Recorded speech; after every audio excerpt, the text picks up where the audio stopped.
And so my kind of thesis for the whole thing was that Aphrodite was used as a tool to enforce a patriarchy.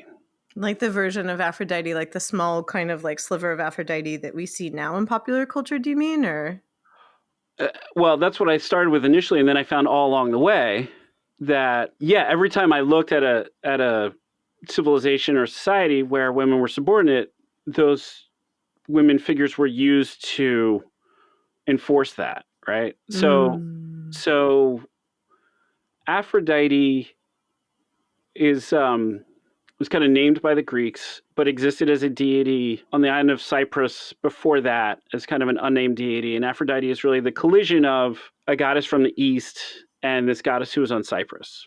I'm going to talk about the goddess from the east for a second. So in Mesopotamia, where we've got our first written word and some organization of civilization, there was a pantheon of gods and goddesses, and one was a goddess of love and sex and fertility, but also of war and other qualities that later pantheons kind of assigned to male deities. She was just extremely powerful and fascinating.